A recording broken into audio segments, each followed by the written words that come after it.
तो स्टूडेंट्स, आज मैं करने वाला हूँ एक्सरसाइज 8.1 का क्वेश्चन नंबर 1 to 5 सॉल्यूशन इस वीडियो में।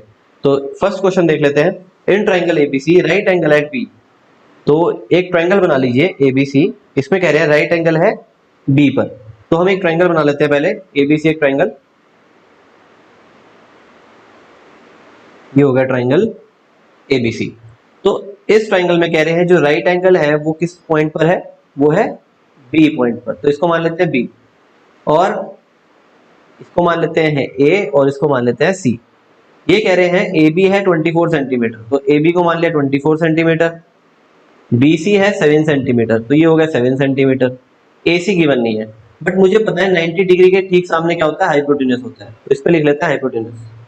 और जैसे कि एंगल ए की, अगर हम एंगल ए को लेके चले, तो एंगल ए के अकॉर्डिंगली अगर हम देखें तो एंगल ए के हिसाब से जिस साइड पर एंगल बना होता है उसको बोलते हैं बेस। तो इसका मतलब ए बी हो जाएगी बेस। और जैसे एंगल ए की बात करें तो एंगल ए के ठीक सामने जो भी होता है वो होता है परपेंडिकुलर। ठीक है, तो इसके अकॉर्डिंग अब देखते हैं फॉर एंगल ए। मैं लिख देता हूं यहाँ पर for angle A. Angle A के अकॉर्डिंगली अगर बात करें तो ए बी हो गया यहाँ पर बेस, बी सी हो गया परपेंडिकुलर, और ए सी हो गया हाइपोटेन्यूज। किसके लिए?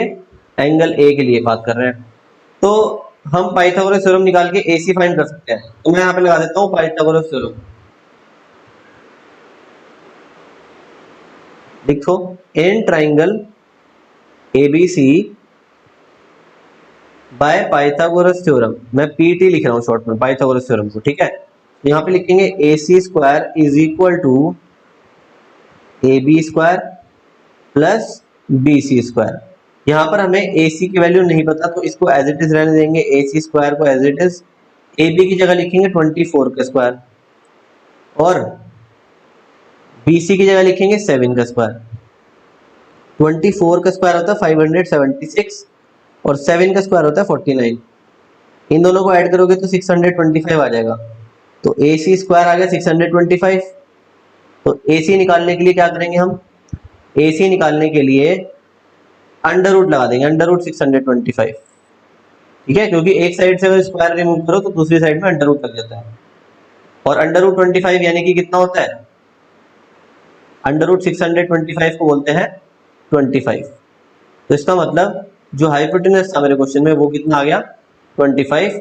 तो हम हाइपोटेन्यूज की जगह 25 लिख देते हैं, जिससे आपको क्लियरली दिखे। फिर यहाँ पे हाइपोटेन्यूज आ गया मेरा 25 सेंटीमीटर।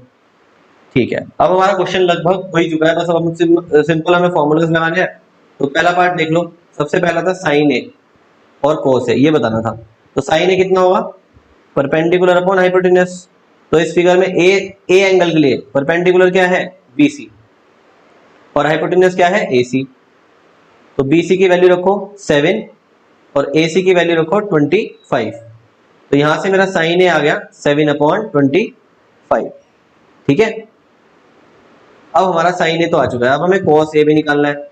तो कॉस ए निकाल लेंगे। देखो, कॉस ए निकालने के लिए हमें कॉस का फॉर्मूला लगाना पड़ेगा। तो यहां से आएगा cos A is equal to base upon hypotenuse, और बेस क्या है इस क्वेश्चन में? A B. तो ए बी अपॉन ए सी, और इसकी वैल्यू कितनी है? A B upon A C. Cos A आ गया हमारा ए बी अपॉन ए सी। तो ए बी है 24 और ए सी क्या है? 25। तो cos a की वैल्यू आ गई 24/25। ये आ गया हमारा पहले पार्ट में, ये था ये भी क्वेश्चन। अब देखना हमें सेकंड पार्ट, इस क्वेश्चन का सेकंड पार्ट देखो। तो साइन ए cos a आ चुका है। अब देखो सेकंड पार्ट में क्या फाइंड करना है। सेकंड पार्ट में क्या फाइंड करना है, ध्यान से देखते रहना। ये है सेकंड पार्ट, cos a और साइन सी और cos c फाइंड करना है। तो साइन सी और cos c फाइंड करने के लिए क्या करेंगे, मैं आपको ऐसा करता हूँ, दोबारा से एक ट्राइंगल फॉर्म करके समझाता हूँ। ठीक है ना, जिससे आपकी गलती ना हो इस क्वेश्चन में।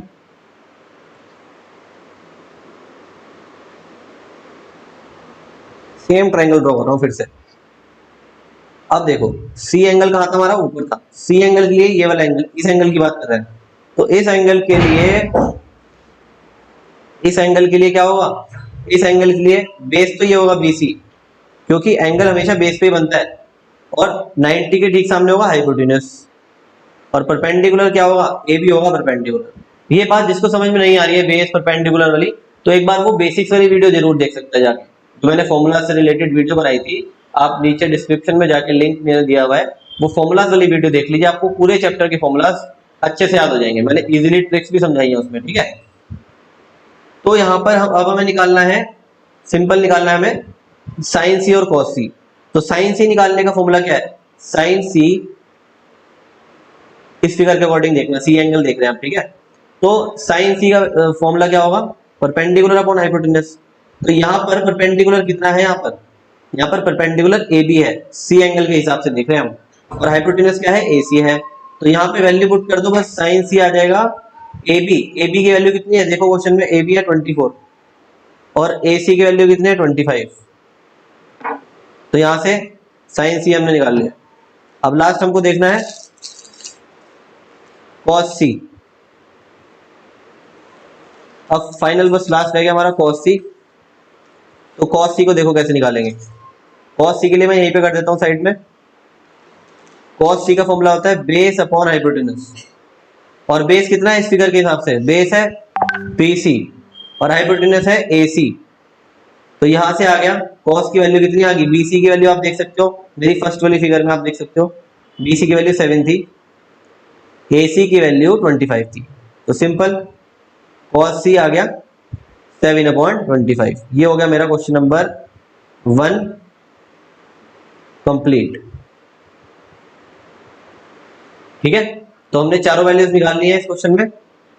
ये है हमारी चारों वैल्यूज, देख लो क्या क्या पूछा था हमारे से। पहले पार्ट में पूछा था साइन ए और कॉस ए, ये हो गया पहला पार्ट कंप्लीट। और सेकंड पार्ट में पूछा था साइन सी और कॉस सी, ये चारों हमारे आंसर्स हैं, ठीक है। तो स्टूडेंट्स क्वेश्चन नंबर 2 में क्या कह रहे हैं, in the adjoining figure find tan p minus cot r। अब देखिए एंगल P की बात हो रही है, यहाँ पर कौन से एंगल की बात हो रही है, एंगल P की। तो एंगल P के लिए सबसे पहले हम tan P निकाल लेते हैं। tan P निकालने के लिए हमें परपेंडिकुलर और बेस चाहिए, है ना। तो एंगल के ठीक सामने होता है परपेंडिकुलर, और जिस साइड पर एंगल टिका होता है उसको बोलते हैं बेस। तो बेस हो गया यहाँ पर PQ और QR हो गया परपेंडिकुलर, और 90 डिग्री के ठीक सामने क्या होता है, हाइपोटेनस। तो ये 13 हो गई हाइपोटेनस। तो एंगल P के लिए बता रहा था मैं, ठीक है। तो एंगल P के लिए हम tan P फाइंड करें तो हमको फॉर्मूला लगाना होगा परपेंडिकुलर अपॉन बेस। तो यहाँ पर परपेंडिकुलर होगा QR और बेस होगा PQ। अब इस क्वेश्चन में हमको QR नहीं गिवन है, तो QR फाइंड करने के लिए हम पाइथागोरस थ्योरम लगाएंगे। तो लिखेंगे in triangle PQR PR square is equal to PQ square plus QR square. यहाँ पे PR कितना दिया है 13, तो 13 का स्क्वायर इज इक्वल टू 12 का स्क्वायर प्लस QR स्क्वायर। ये हो जाएगा 169 is equal to 144 plus QR square. तो ये माइनस करेंगे तो 169 में से 144 माइनस करने पर आएगा 25। 25 is equal to QR square, और यहाँ से जब स्क्वायर रिमूव करेंगे तो 25 का हो जाएगा अंडर रूट। तो यहाँ से आएगा QR is equal to under root 25, जो कि होता है 5 सेंटीमीटर। तो मेरे पास QR जो कि परपेंडिकुलर था, तो ये परपेंडिकुलर कितना आ गया 5 सेंटीमीटर, ये मैंने फाइंड कर लिया, ठीक है। अब मुझे tan P फाइंड करना था, तो QR की वैल्यू रखेंगे 5 और PQ की वैल्यू रखेंगे 12। तो 5/12 आ गया tan P। ये हो गई फर्स्ट इक्वेशन। सिमिलरली अगर हम बात करें R एंगल की, क्योंकि मुझे cot R भी फाइंड करना था, तो cot R फाइंड करने के लिए cot का फॉर्मूला क्या होता है, यानी कि बेस अपॉन हाइपोटेनस। अब ध्यान से देखना, अगर मैं ट्राइंगल दोबारा से ड्रॉ करूं, इसमें अगर इस एंगल की बात कर रहे हैं R एंगल की, तो R एंगल के लिए बेस क्या होगा, ये, और हाइपोटेनस हमेशा 90 के सामने होता है, तो हाइपोटेनस होगा यहाँ पर, और सामने होता है एंगल के परपेंडिकुलर। तो इस केस में QR बेस हो गया और PQ हो गया परपेंडिकुलर। इस केस में एंगल R के केस में, दिस एंगल R। तो यहाँ पर हम cot R का फॉर्मूला लगाए, यानी कि बेस अपॉन परपेंडिकुलर, यानी कि फॉर्मूला होगा QR अपॉन PQ। तो वैल्यूज पुट करेंगे तो QR कितना है 5 और PQ कितना है 12। तो cot R भी कितना आ गया यहाँ से 5/12। ये हो गई सेकंड इक्वेशन। अगर हम दोनों इक्वेशन को सॉल्व करके मतलब आंसर फाइंड करना है tan P minus cot R, तो इसको माइनस करना पड़ेगा। तो हम क्या करेंगे, फ्रॉम 1 and 2 10p माइनस को हटार करेंगे तो क्या आंसर आएगा 5/12। तो 10p की वैल्यू थी माइनस 5/12 हो जाएगा।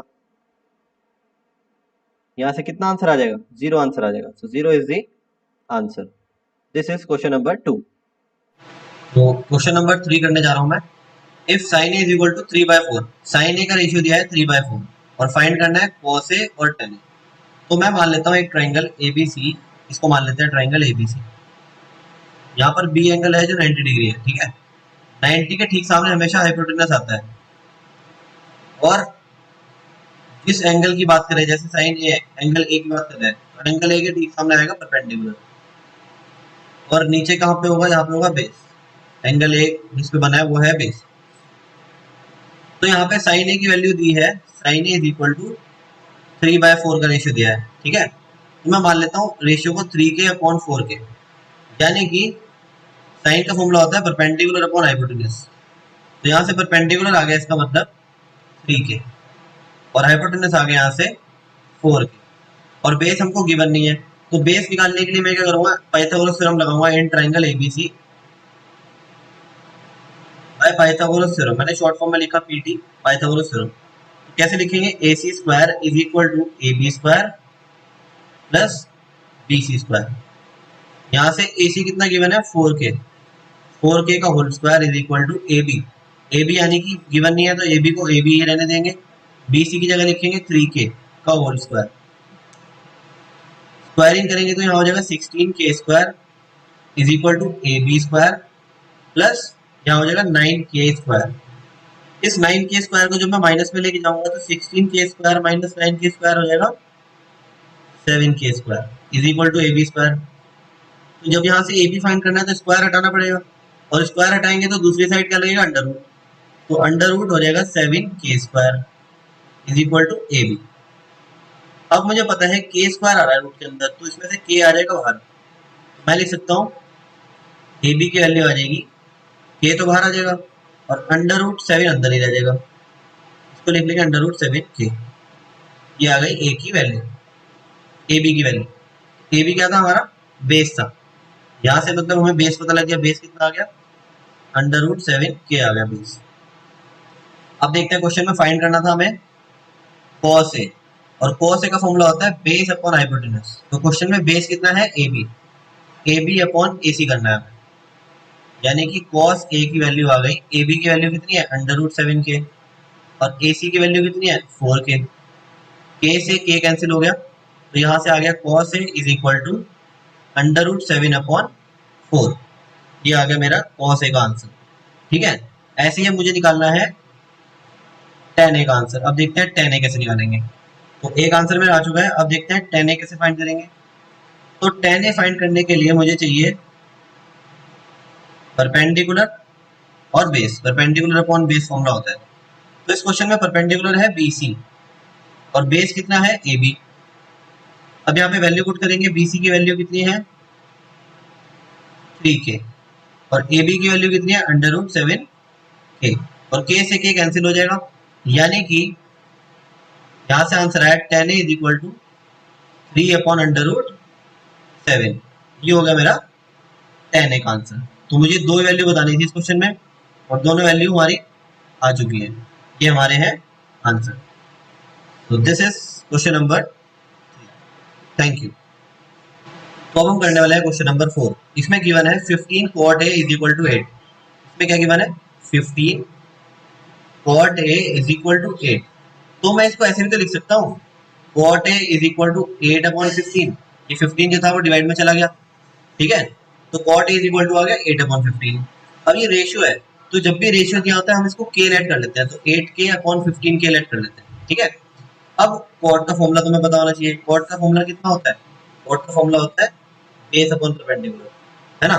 तो इसका मतलब यहाँ पे लिख लेता हूँ मैं बेस अपॉन परपेंडिकुलर। अब इसमें देखो जरा फिगर में बेस, परपेंडिकुलर और हाइपोटेनस क्या क्या है। तो मैं यहाँ पे नोट लिख देता हूँ। हमेशा ध्यान रखना 90 के सामने होता है हाइपोटेनस, और जहाँ पे एंगल बना होता है ये वाला, जैसे एंगल ए की बात कर रहे हैं ना, तो एंगल ए जहाँ भी बना होगा वहां पर होगा नीचे बेस, और ठीक सामने होगा परपेंडिकुलर। तो ये सब हो गए। अब cot A base upon perpendicular था, यानी कि बेस कितना है इसमें ए बी और परपेंडिकुलर कितना है इसमें ए बी कितना है क्वेश्चन में, ए बी की जगह लिख लेते हैं 8 के, ठीक है। तो यहाँ लिख लेते हैं 8 के, तो यानी कि हमारा ए बी बेस कितना हो गया 8 के, मैंने लिख लिया 8 के। तो परपेंडिकुलर की जगह लिख लो 15 के। अब बेस और परपेंडिकुलर आ चुका है, हाइपोटेनस नहीं है मेरे पास, क्योंकि साइन और सेक निकालना है, इसके लिए हमें हाइपोटेनस की नीड होगी। तो मैं ऐसे करता हूं, in triangle ABC by using Pythagoras theorem, यहाँ पे लगाऊंगा AC का square is equal to AB का स्क्वायर प्लस BC का स्क्वायर। यहाँ पर AC का स्क्वायर तो मुझे फाइंड करना है, AC नहीं है ना क्वेश्चन में, AB गिवन है, AB कितना है 8 के, तो 8 के का स्क्वायर कर दो प्लस BC कितना गिवन है 15 के, 15 के का स्क्वायर कर दो, 8 का स्क्वायर हो गया 64 के स्क्वायर, 15 का स्क्वायर हो गया 225 के स्क्वायर, दोनों को ऐड करोगे तो आएगा 289 के square equal to AC square. तो यहाँ से AC फाइंड करने के लिए अंडर रूट 289 कर देंगे, 289 के स्क्वायर का अंडर रूट करेंगे, तो यहाँ से आ जाएगा के स्क्वायर, तो के स्क्वायर से के बाहर आ जाएगा, और 289 का इसको लिखते हैं 17 इंटू 17, ठीक है, 17 का पेयर बन गया, तो यहाँ से आ जाएगा 17 के। तो इसका मतलब AC की वैल्यू आ गई यहाँ से 17 के, तो ये हो गया AC। अब हाइपोटेनस आ गया, मतलब हमारा 17 के, मैं लिख लेता हूँ व्हाइट कलर से जिससे आपको ध्यान रहे हमने फाइंड करा है, ये आ गया 17 के। अब क्वेश्चन में क्या पूछ रहे हैं, साइन ए, तो साइन ए फाइंड करने के लिए फॉर्मूला होता है परपेंडिकुलर अपॉन हाइपोटेनस। तो परपेंडिकुलर कितना है हमारे क्वेश्चन में BC, तो BC अपॉन AC, BC की वैल्यू पुट करो कितनी है 15 के, और AC की वैल्यू हमने अभी फाइंड करी 17 के से के कैंसिल हो जाएगा, तो साइन ए का आंसर आ जाएगा हमारा 15 अपॉन 17, ये आ गया हमारा एक आंसर। अभी एक और आंसर हमें फाइंड करना है, उसको देख लेते हैं अब क्या करेंगे उसमें। अब क्या करना है हमें फाइंड, अब हमें फाइंड करना है सेक ए। तो सेक ए फाइंड करने के फॉर्मूला क्या होता है, सेक ए का फॉर्मूला होता है हाइपोटेनस अपॉन बेस, ठीक है। तो यहाँ से हाइपोटेनस कितना है 17 के, आप देख सकते हो, और बेस कितना है 8 के से के कैंसिल हो जाएगा, तो मेरा आंसर आ जाएगा सेक ए की वैल्यू आ जाएगी 17 अपॉन 8, ये हो गया मेरा दूसरा आंसर। तो ये थे हमारे क्वेश्चन नंबर 4 के आंसर, दोनों आ चुके हैं। तो स्टूडेंट्स अब मैं करने वाला हूँ फिफ्थ क्वेश्चन। इसमें क्या कह रहे हैं, sec theta is equal to 13 upon 12 का रेशियो दिया हुआ है, ठीक है। तो मेरे को पता है sec theta is equal to 13 upon 12 इन्होंने दिया था, तो रेशियो दिया था तो मैं के लेट कर लूंगा 13 के अपॉन 12 के, ठीक है। रेशियो वाले क्वेश्चन में के लेट कर लेते हैं, अगर इन्होंने 13 और 12 सेंटीमीटर दिया होता तब हम के लेट ना करते। अब यहाँ पे क्या कह रहे हैं, sec theta is equal to 13 के अपॉन 12 के हो गया। अब मेरे को पता है सेक थीटा का फॉर्मूला क्या होता है, हाइपोटेनस अपॉन बेस। तो इसका मतलब यहाँ से हाइपोटेनस कितना आ गया, हाइपोटेनस क्या होता है वैसे 90 डिग्री के ठीक सामने वाली साइड होती है हाइपोटेनस, और थीटा एंगल जो होता है वो हाइपोटेनस और बेस के बीच में होता है, और सामने क्या होता है थीटा के परपेंडिकुलर होता है, ठीक है। जो भी एंगल की बात करें उसके ठीक सामने होता है परपेंडिकुलर। तो यहाँ से हाइपोटेनस यानी कि ये हो गया AC कितना हो गया 13 के, AC में लिख लेता हूँ मैं 13 के हो गई, ये वाली साइड हो गई 13 के, और बेस यानी कि AB कितना हो गया 12 के, तो यहाँ पे लिख लेते हैं 12 के। अब मेरे को परपेंडिकुलर नहीं की वजह, तो मैं क्या करूंगा पाइथागोरस थ्योरम लगाऊंगा। क्या होती है Pythagoras theorem, AC square is equal to AB square plus BC square. यहाँ से AB स्क्वायर की जगह लिखूंगा 12K का square plus BC square given नहीं है तो इसको एज इट इज रहने देंगे, AC गिवन है 13K, यहाँ पे कर देंगे 13K का होल स्क्वायर। ये कितना होता है 169 के स्क्वायर, ये होता है 144 के स्क्वायर प्लस BC स्क्वायर, ठीक है। तो हम कर लेंगे प्लस BC स्क्वायर, यहाँ से माइनस में लेके जाएंगे तो 169 के स्क्वायर माइनस 144 के स्क्वायर हो जाएगा, इक्वल टू बचेगा BC स्क्वायर। ये कितना हो जाएगा 25 के square is equal to BC square. अब मुझे BC फाइंड करना था, तो दूसरी साइड में क्या लग जाएगा, अंडर रूट, तो 25k² पे लग जाएगा अंडर रूट, जो कि क्या होता है 25 का होता है 5 और k² का होता है k, अंडर रूट से बाहर निकल गया। ठीक है, तो यहाँ से BC की वैल्यू आ गई 5k, यानी कि ये BC क्या चीज थी, ये था परपेंडिकुलर, तो मैंने परपेंडिकुलर फाइंड कर लिया इससे, परपेंडिकुलर आ गया 5k। अब क्या करना है क्वेश्चन में, अब जरा ध्यान से देखना। अब हमें कह रहे थे ऑल ट्रिग्नोमेट्रिक रेशियो और अदर ट्रिग्नोमेट्रिक रेशियो फाइंड करना था, तो हम लाइन वाइज करते हैं। सबसे पहले हम साइन थीटा फाइंड करते हैं, यानी कि परपेंडिकुलर अपॉन हाइपोटेन्यूज। तो परपेंडिकुलर की वैल्यू कितनी है, अभी हमने निकाली 5k, अपॉन हाइपोटेन्यूज कितना है 13k, k से k कैंसिल कर देंगे, तो साइन थीटा की वैल्यू आ गई 5/13, ये आ गया हमारा फर्स्ट ट्रिग्नोमेट्रिक रेशियो। ठीक है, हमें सारे निकालने हैं इसमें, साइन थीटा को हमने निकाल लिया। अब साइन थीटा निकाल लिया, अब हम कॉस थीटा निकाल लेते हैं। कॉस थीटा तो बहुत ही सिंपल है। क्यों कॉस थीटा सिंपल है, क्योंकि मुझे पता है कॉस थीटा होता है 1/sec थीटा, और sec थीटा की वैल्यू गिवन थी क्वेश्चन में, कितनी थी 13/12, तो मैं करूंगा 1/13/12, यहाँ से मेरा आंसर आ जाएगा डायरेक्टली 12 ऊपर आ जाएगा और 12/13 मेरा आंसर आ जाएगा। ठीक है, तो ये हो गया कॉस थीटा, सेकंड आंसर आ गया। साइन और कॉस हमारा आ चुका है। अब देखते हैं टेन थीटा। टेन थीटा कितना होता है, टेन थीटा का फॉर्मूला लगाओ। टेन थीटा होता है परपेंडिकुलर अपॉन बेस, यानी कि परपेंडिकुलर BC 5k दिया है और बेस यानी कि AB 12k है, तो k से k कैंसिल हो जाएगा, कितना आ जाएगा, तो टेन थीटा आ गया यहाँ से 5/12, तो ये आ गया मेरा थर्ड आंसर। अब कॉट थीटा निकालने के लिए बहुत सिंपल है, कॉट थीटा जो होता है टेन थीटा का रेसिप्रोकल होता है ना, तो हम सिंपली कॉट थीटा निकाल सकते हैं। यहाँ से उल्टा कर दो इसका टेन थीटा का, यानी कि 12/5, सिंपल, टेन का रेसिप्रोकल होता है कॉट, कॉट तो सिंपली वैसे ही आ गया 10 का उल्टा करके। अब कॉट के बाद क्या होता है सेक, सेक तो क्वेश्चन में गिवन था, सेक निकालने की जरूरत ही नहीं है। ठीक है, अब क्या बच गया, कोसेक, लास्ट है कोसेक। तो कोसेक थीटा का फॉर्मूला क्या होता है, मुझे पता है कोसेक थीटा का फॉर्मूला क्या लगाऊं, साइन थीटा का रेसिप्रोकल होता है, तो साइन थीटा 5/13 था, तो ये हो जाएगा 13/5। ये हो गए मेरे सारे ट्रिग्नोमेट्रिक रेशियो। तो हमारा क्वेश्चन नंबर कंप्लीट हो चुका है 5। Thank you.